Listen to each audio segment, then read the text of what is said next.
Disclaimer. This podcast is for educational and entertainment purposes only. I am not a doctor, and this is not medical advice.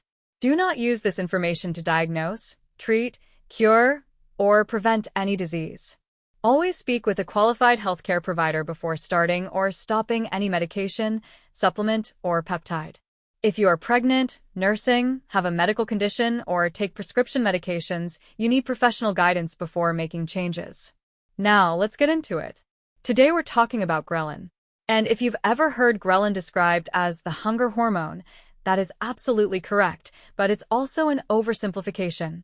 Because ghrelin is not just about hunger. Ghrelin is one of the most fascinating hormones in the human body because it influences appetite, metabolism, body composition, mood, sleep, inflammation, gut function, blood sugar, and even growth hormone release. So yes, ghrelin makes you hungry, but it also plays a role in energy regulation, survival, and repair. And if you are someone who is interested in peptides, fat loss, muscle building, longevity, or metabolic health, understanding ghrelin is one of the smartest things you can do. Because when you understand ghrelin, you start to understand why people get ravenous during dieting, why weight loss is so hard to maintain, why GLP-1 medications work so well, and why certain peptides like growth hormone secretagogues are even effective in the first place.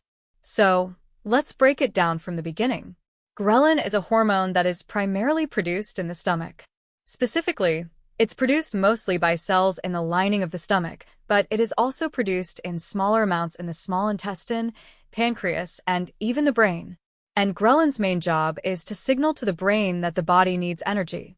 When ghrelin rises, it tells your brain, hey, eat. We need fuel.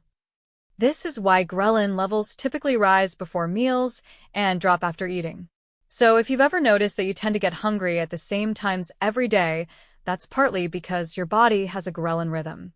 Your body learns your meal schedule, and ghrelin starts to spike in anticipation. Now here's where it gets really interesting. Ghrelin doesn't just make you hungry. Ghrelin also makes food more rewarding. That means ghrelin influences dopamine pathways. It increases the pleasure and motivation associated with eating.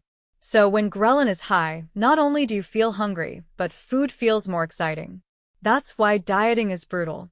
Because when you reduce calories for long enough, your ghrelin levels increase, and your brain starts acting like you are in survival mode. And the body is not stupid. It does not want to lose weight. From an evolutionary perspective, weight loss meant famine, starvation, and death. So the body has a built-in defense system. And one of the biggest defense systems is ghrelin. Now let's talk about what ghrelin actually is on a biochemical level. Ghrelin is a peptide hormone. It is made up of amino acids, like many hormones and signaling molecules in the body. But ghrelin has a special feature.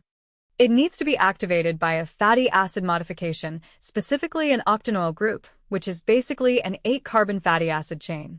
This process is called acylation. And this is critical because only acylated ghrelin is able to strongly activate the ghrelin receptor, which is called the growth hormone secretagogue receptor, also known as GHSR. Yes, that name matters, because that receptor is the same receptor that many growth hormone peptides target. So when you hear peptides like GHRP2, GHRP6, ipamorelin, hexarelin, or even sermorelin combined with these, they are working in the same hormonal neighborhood. Because ghrelin is deeply connected to growth hormone release. And that's one of the biggest points people miss. Ghrelin is not just hunger. Ghrelin is also a growth hormone stimulator. When ghrelin binds to its receptor, it stimulates growth hormone release from the pituitary gland. And growth hormone does a lot of things. It affects fat metabolism, muscle preservation, recovery, sleep quality, skin, and tissue repair. So ghrelin, in a weird way, is part of the body's survival toolkit. It encourages eating, but it also encourages growth hormone release, which can help maintain lean mass and mobilize fat stores under certain conditions. So if you want the big picture, ghrelin is part of the system that helps your body survive stress, starvation, and energy deficits.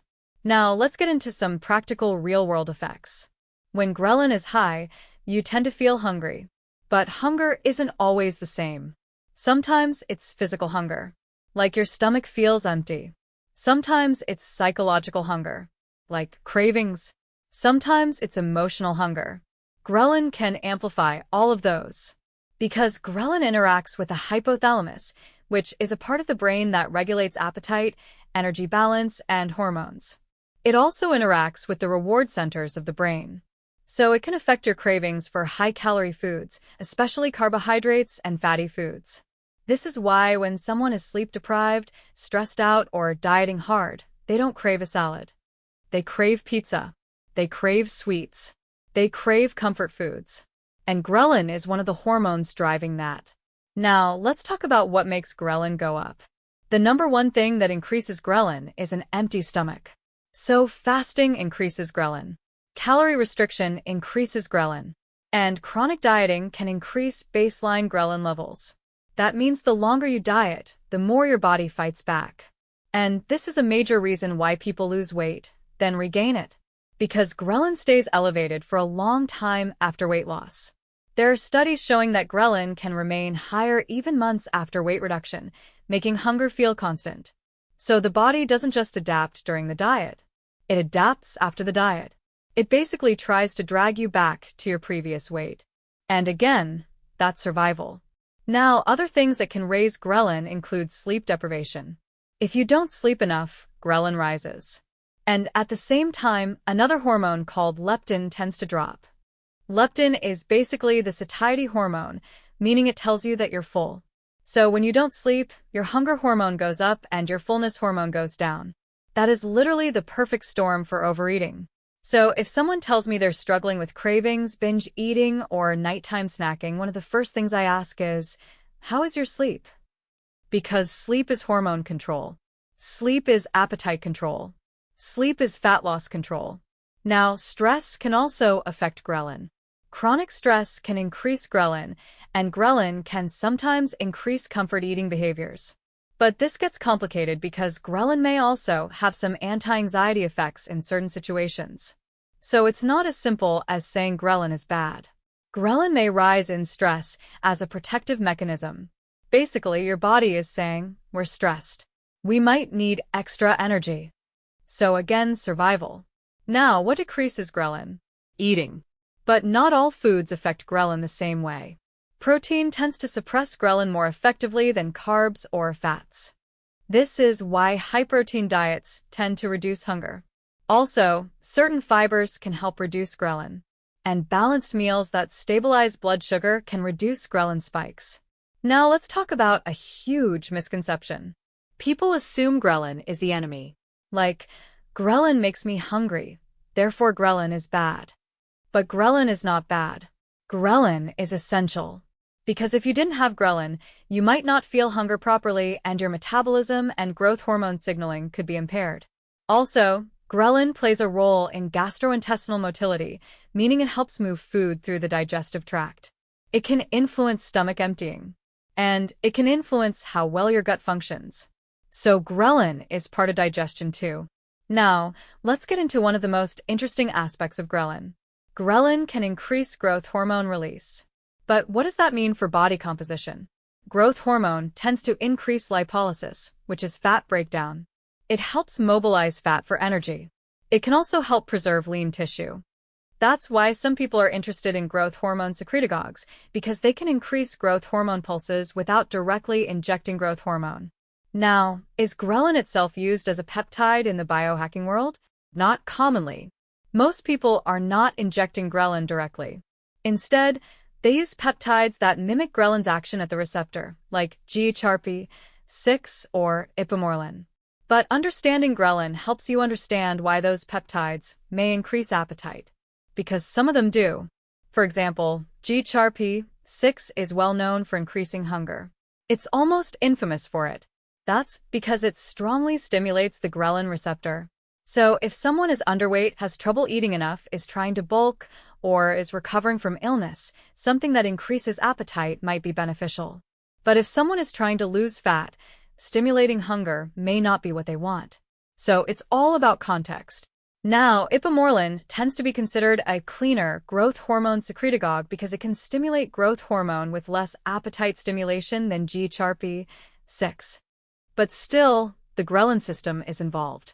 So when people ask, Why do these peptides make me hungry? The answer is often because you're messing with the ghrelin pathway.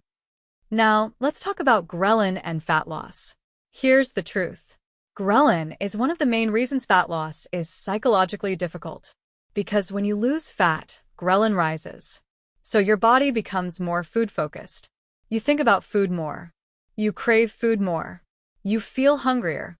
Your satiety signals don't hit as hard. And your reward system makes food feel more tempting. That's why someone can lose 30 pounds, feel amazing, but still feel like they could eat the entire kitchen. And people think they lack discipline. But it's not just discipline. It's hormones.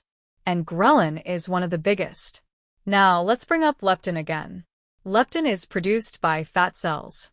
So when you have more body fat, you usually have higher leptin. And leptin tells your brain that you have enough energy stored. When you lose fat, leptin drops. So your brain gets the message, we are running low on stored energy. And at the same time, ghrelin rises. So you have low satiety and high hunger. This is why fat loss maintenance is harder than fat loss itself. Because your hormones shift into defense mode. Now, does ghrelin have benefits? Yes. And this is where the longevity crowd gets interested. Ghrelin may have protective roles in the cardiovascular system. It may influence inflammation. It may influence insulin sensitivity in certain contexts. It may have effects on muscle metabolism. It may even have neuroprotective roles. And researchers have studied ghrelin in relation to brain function, cognition, and mood. Because ghrelin can cross the blood-brain barrier, meaning it can directly interact with the brain. Now, ghrelin has been studied in conditions like depression and anxiety. Some data suggests ghrelin can have antidepressant-like effects under stress. But it's not straightforward, because hunger and mood are deeply connected. And ghrelin's role might depend on whether it's acute or chronic, and what environment the person is in. But the main point is this. Ghrelin is not just a stomach hormone. It's a brain hormone too. Now, let's talk about ghrelin and insulin. This is where it gets a little controversial and complicated. Ghrelin tends to increase appetite, which obviously can lead to higher calorie intake. But ghrelin also has direct effects on glucose metabolism. Some research suggests ghrelin can reduce insulin secretion in certain situations, meaning ghrelin might raise blood sugar in the short term. But again, context matters. Because ghrelin is designed to prepare the body to seek food, and when you seek food, you need energy availability. So ghrelin may act as a signal that mobilizes glucose and energy stores. In survival terms, it's like the body saying, go hunt. Now, let's talk about ghrelin and sleep. Ghrelin rises when you are sleep deprived. And ghrelin is also tied into growth hormone pulses, which are heavily influenced by deep sleep. So if you're sleep deprived, you're increasing hunger signals and decreasing recovery hormones. This is why poor sleep can lead to fat gain, muscle loss, and worse body composition over time. Even if your calories are not dramatically higher, your hormonal environment shifts. Now, ghrelin is also connected to circadian rhythm, meaning it has daily patterns. And if you disrupt your circadian rhythm, like staying up late, eating at random times, or traveling across time zones, you can throw ghrelin off. That's why night shift workers often struggle with weight, because their hunger signals become chaotic. Now, let's talk about ghrelin and the gut. Ghrelin is produced in the stomach, and it plays a role in gastric motility. That means it can influence how quickly the stomach empties. It may also play a role in acid secretion. And it's part of a larger group of gut hormones that communicate with the brain, including GLP-1, PYY, CCK, and others. So your gut is basically an endocrine organ. It's not just a digestive tube. It is literally producing chemical messengers that shape your behavior. And ghrelin is one of the strongest. Now, what about ghrelin and GLP-1? This is a big deal right now. GLP-1 is a hormone that increases satiety and reduces appetite. It also slows gastric emptying. So when people use GLP-1 agonists like semaglutide, tirzepatide, retatrutide, and others, they often experience reduced hunger. And one of the ways this happens is because these medications can influence ghrelin levels and ghrelin signaling. They can blunt the hunger drive. They can make people less food-focused. So if you want to understand why GLP-1 When drugs feel like food noise reduction, ghrelin is part of the answer. Because ghrelin is one of the hormones behind that food noise. Now, let's talk about something people rarely discuss. Ghrelin may increase during weight loss, but it also can increase during intense exercise. This is why some people get hungrier after workouts, especially long endurance workouts. Your body burns glycogen, burns calories, and ghrelin rises to encourage refueling. But interestingly, intense exercise can sometimes temporarily suppress appetite right after. So there can be a short-term appetite suppression, followed by a delayed appetite increase later. This is why some people can finish a hard workout and not feel hungry, then suddenly get ravenous a few hours later. That's hormones and nervous system signaling catching up. Now let's talk about ghrelin and aging. Ghrelin levels and sensitivity may change with age. Appetite can decrease in older adults, and this can contribute to muscle loss, frailty, and poor nutrition. In some cases, stimulating appetite could actually be beneficial for older individuals who struggle to eat enough. So again, ghrelin is not inherently bad. It's a tool. Now let's get into what happens when ghrelin is too high chronically. Chronically elevated ghrelin can lead to overeating. It can lead to difficulty maintaining weight loss. It can increase cravings. And it can lead to more food-focused behavior. But high ghrelin is not always the root cause. Sometimes ghrelin is elevated because the body senses energy deficiency, meaning you're undereating, overtraining, sleep-deprived, or stressed.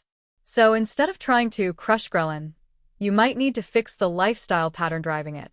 Now, what about people who have had bariatric surgery? This is fascinating. Some types of bariatric surgery, like gastric bypass or sleeve gastrectomy, can dramatically reduce ghrelin production, because part of the stomach that produces ghrelin is removed or bypassed. That is one reason bariatric surgery can reduce hunger so strongly. It's not just stomach size. It's hormonal changes. So bariatric surgery is basically an endocrine intervention, not just a mechanical intervention. Now let's talk about ghrelin and eating disorders. Ghrelin can become dysregulated in chronic restrictive eating. If someone has been undereating for a long time, ghrelin can stay high. But sometimes, in severe chronic restriction, the hunger signals can become blunted and ghrelin patterns can become abnormal. The body adapts. So it's complex. But in general, ghrelin is strongly tied to energy availability and survival signaling. Now let's talk about ghrelin and muscle building. If someone is trying to gain muscle, they need calories. They need protein. They need recovery. They need training stimulus. But appetite is a huge factor. And some people struggle to eat enough. Especially hard gainers. Especially athletes with high training volume. Especially people with high stress. Especially people who are naturally lean. In those people, a higher ghrelin response might actually help them eat enough to support growth. So, in the bodybuilding world, appetite can be a limiting factor. And peptides that stimulate ghrelin signaling can increase appetite, which can help increase calorie intake. Now, that does not mean everyone should be stimulating ghrelin. Because if someone is trying to lose weight, the last thing they want is extra hunger. But for the right person, appetite stimulation is a tool. Now, let's talk about ghrelin and growth hormone secretagogues again. This is where the peptide community really cares. The ghrelin receptor is the GHSR receptor. Growth hormone secretagogues bind to this receptor. Ghrelin binds to this receptor. And when this receptor is activated, it triggers growth hormone release. Now, growth hormone release is pulsatile. Your body releases growth hormone in pulses, mainly during sleep, but also during exercise and fasting. Secretagogues can increase these pulses, but they also can increase appetite. And the appetite effect depends on the compound. Some compounds are more appetite-heavy. Some are less. So if you've ever heard someone say, "This peptide makes me hungry as hell," they're probably talking about something with strong ghrelin receptor activity. Now, does ghrelin itself build muscle? Not directly. Ghrelin is not anabolic like testosterone. But through growth hormone stimulation and appetite stimulation, it can indirectly support an environment that helps muscle gain. But it's not magic. And it's not a steroid. Now, let's talk about ghrelin and fat storage. Ghrelin can promote fat storage indirectly because it increases food intake. But there's also evidence that ghrelin influences how the body partitions nutrients, meaning it can influence whether calories go toward fat storage or energy use. But again, this is context dependent, because ghrelin is tied into survival, and the body's survival mode is to store energy when it can. Now, if we zoom out, ghrelin is part of a bigger system. It works alongside insulin, leptin, cortisol, thyroid hormones, GLP-1, and many other metabolic regulators. So if you are trying to optimize your body composition, you cannot focus on ghrelin alone. You have to look at the whole hormonal picture. Now, let's talk about ways people can naturally manage ghrelin. Number 1 is sleep. If you want to control hunger, get your sleep under control, because sleep is one of the fastest ways to regulate ghrelin and leptin. Number 2 is protein intake. High-protein meals tend to reduce ghrelin more effectively. This is why people feel fuller on higher protein diets. Number 3 is meal timing consistency. If you eat at random times, your ghrelin rhythm becomes chaotic. But if you have a consistent eating pattern, your body adapts. Number 4 is stress management. Chronic stress can disrupt hunger hormones. So if you're stressed all the time, your appetite signals will often become more extreme. Number 5 is fiber. Fiber slows digestion, improves satiety, and can reduce hunger signaling. Number 6 is hydration. Sometimes dehydration can be misinterpreted as hunger. And while ghrelin is not directly a hydration hormone, thirst and hunger signals overlap. Now let's talk about fasting. Fasting increases ghrelin. But interestingly, ghrelin comes in waves. So people often say, when I fast, I get hungry, but then the hunger goes away. That's true, because ghrelin spikes, then drops, then spikes again later. It's rhythmic. So hunger is not always linear. Now, some people claim fasting improves appetite control long-term. And in some cases it might, because the body adapts to fewer meals. So ghrelin spikes at the times you normally eat. If you stop eating breakfast every day, your ghrelin spike in the morning may reduce over time. So fasting can actually retrain your ghrelin rhythm.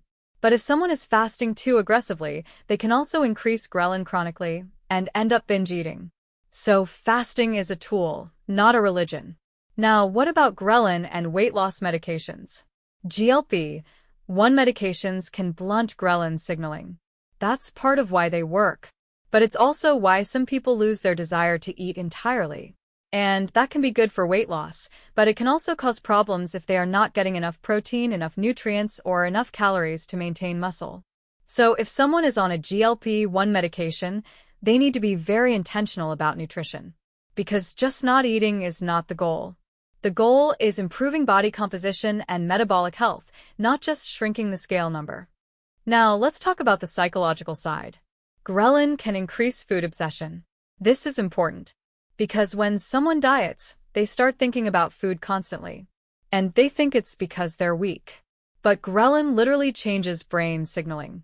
It increases the reward response to food cues. Meaning when ghrelin is high, seeing food commercials, smelling food, or being around food can trigger a stronger response. So dieting is not just willpower. It's biology. Now let's talk about ghrelin and inflammation. Some research suggests ghrelin may have anti-inflammatory properties. It may reduce certain inflammatory cytokines. It may play a role in immune regulation. And this is why some researchers have explored ghrelin in inflammatory diseases. But we're still learning. It's not fully mapped out. Now let's talk about ghrelin and the heart. Ghrelin has been studied for cardiovascular effects. It may influence blood pressure and heart function. There is research suggesting ghrelin might have protective cardiovascular roles. But again, this is not something people should self-treat with. This is more of a scientific curiosity at this stage.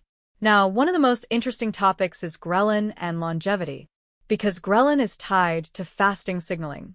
And fasting signaling is tied to autophagy. Autophagy is the body's cellular recycling system. So when people fast, they often activate cellular repair pathways. And ghrelin rises during fasting. So ghrelin is part of the hormonal environment of fasting. Now, Does ghrelin itself cause longevity benefits? We don't know. But it is part of the broader metabolic signaling network that interacts with caloric restriction, energy balance, and survival biology. And survival biology is deeply connected to longevity science. Now, let's talk about a weird fact. Some people with obesity have lower ghrelin levels compared to lean individuals. And that sounds backwards, right? Because you'd think people with obesity would have higher hunger hormones. But the body is complex. In obesity, ghrelin may be suppressed because the body has abundant stored energy. But the issue might not be ghrelin. The issue might be leptin resistance, meaning the brain stops responding properly to leptin. So even though leptin is high, the brain acts like it's low. So the person doesn't feel satisfied. And then eating becomes driven more by reward pathways than by hunger hormone levels. So obesity is not always about ghrelin being high. Sometimes it's about the brain's inability to sense fullness. Now, what about ghrelin and alcohol? Alcohol can increase appetite for many people. And alcohol can influence ghrelin levels. This is why drinking can lead to overeating, especially late at night, especially in social settings. Now, what about ghrelin and cannabis? Cannabis is famous for the munchies. And part of that involves ghrelin signaling and appetite regulation pathways. So yes, ghrelin is connected to the munchies conversation too. Now, let's talk about ghrelin and cravings for sugar. Ghrelin can increase the desire for quick energy. And sugar is quick energy. So when ghrelin is high, your brain may prefer carbs. This is why people on strict low-calorie diets often start fantasizing about desserts, because the brain is screaming for fast fuel. Now, let's talk about the biggest practical takeaway from ghrelin. If you are trying to lose fat, you need to expect ghrelin to rise. That's not failure. That's biology. So the goal is not to eliminate hunger completely. The goal is to create a strategy that is sustainable even with elevated hunger signals. That means focusing on protein, fiber, volume eating, sleep, stress management, and strength training. Because strength training helps preserve lean mass. And preserving lean mass helps protect metabolism. Now, if you are trying to gain muscle, you need to use ghrelin to your advantage. Meaning you may want to eat more consistently, train hard, sleep well, and potentially use appetite-supporting strategies if you struggle to eat enough. Now, let's talk about why people regain weight after dieting. This is called adaptive thermogenesis. When you diet, your metabolism slows. Your hunger hormones increase. Your energy expenditure decreases. Your body becomes more efficient. And ghrelin is one of the hormones pushing you to regain. So the solution is not extreme restriction. The solution is gradual fat loss, strength training, adequate protein, and not staying in aggressive calorie deficits forever. Now, let's talk about ghrelin and thyroid. When you diet hard, thyroid hormones can drop. That slows metabolism. And when thyroid slows, you feel tired, cold, sluggish, and hungry. So again, dieting is not just calories. It's endocrine function. Now, another interesting point is ghrelin's effect on growth hormone release during fasting. Fasting increases ghrelin. Fasting can increase growth hormone pulses. This is why some people say fasting helps preserve muscle. Now, to be clear, fasting does not magically build muscle. But the hormonal environment of fasting may help preserve lean tissue compared to what you might expect during calorie restriction. But you still need protein and training stimulus for muscle growth. Now, let's talk about how ghrelin interacts with insulin sensitivity. When people are overweight, insulin resistance can be present. When insulin resistance is present, hunger and cravings can become more intense because blood sugar fluctuates. So managing insulin sensitivity can help manage hunger hormones indirectly. Now, what improves insulin sensitivity? Strength training, walking after meals, reducing ultra-processed foods, getting enough sleep, managing stress, eating adequate protein, not overeating constantly. So again, lifestyle is medicine. Now, let's talk about ghrelin in women versus men. Women often experience appetite changes tied to the menstrual cycle, and hormones like estrogen and progesterone influence hunger and cravings. Ghrelin interacts with this system, so women may notice that appetite increases at certain times of the month. And that is normal. It's hormonal. So instead of fighting it with willpower, it's smarter to plan for it. Increase protein. Increase volume foods. Increase hydration. And don't beat yourself up for feeling hungry. Now, in menopause, appetite regulation can change too. Estrogen drops. Body composition shifts. Insulin sensitivity can shift. And hunger hormones can behave differently. So, understanding ghrelin becomes even more important in that stage of life. Now, let's talk about ghrelin and recovery. Ghrelin may increase during periods of physical stress. Hard training increases appetite. Injury can increase metabolic demands. Illness can change hunger signals. So ghrelin can fluctuate based on the body's recovery needs. Now, let's talk about the biggest myth. The myth is that hunger means you're doing something wrong. No. Hunger means your body is responding to a signal. Sometimes that signal is legitimate. Sometimes it's habit. Sometimes it's emotional. Sometimes it's hormonal. But hunger itself is not a moral failure. And when you understand ghrelin, you stop taking hunger personally. You start treating it like data. You start saying, okay, my ghrelin is probably elevated. How do I manage this intelligently? Now, let's get into what you should watch for if you are using peptides that affect ghrelin pathways. If you are using growth hormone secretagogues, you may notice increased hunger, especially at night. You may notice stronger cravings. You may notice changes in sleep. You may notice water retention depending on growth hormone stimulation. You may notice increased appetite and improved recovery. But you also need to be careful, because appetite stimulation can lead to fat gain if calories go too high. So these tools should be used intentionally. Now, let's talk about the big picture again. Ghrelin is the hunger hormone, but it is also a survival hormone. It is also a growth hormone signaling hormone. It is also a gut-brain hormone. It is also a reward and motivation hormone. And it is one of the most powerful reasons why weight loss is hard. So if you're someone who has struggled with appetite, weight cycling, or cravings, you are not broken. You are not weak. You are human. And your hormones are doing exactly what they were designed to do. Now, if I had to summarize ghrelin in one sentence, I would say this. Ghrelin is your body's way of keeping you alive, even when your brain is trying to diet. And once you understand that, you stop fighting yourself and start working with your biology. Now, before we close, I want to give you a few practical strategies to keep ghrelin under control. Number 1, prioritize sleep. 7 to 9 hours, consistently. Number 2, eat enough protein daily. This is one of the strongest appetite control tools. Number 3, don't diet too aggressively for too long. Take breaks. Use maintenance phases. Number 4, strength train. Muscle is metabolic armor. Number 5, manage stress. Cortisol and ghrelin can team up against you. Number 6, focus on whole foods. Ultra-processed foods hijack hunger and reward systems. Number 7, stay hydrated. And number 8, stop demonizing hunger. Learn to interpret it. Because ghrelin is not your enemy. It's your body trying to protect you. Disclaimer. Again, this podcast is for educational and entertainment purposes only. I am not a medical professional, and this is not medical advice. Always consult a qualified healthcare provider before making changes to your diet, lifestyle, supplements, medications, or peptide use. Thanks for listening, keep learning, and stay curious.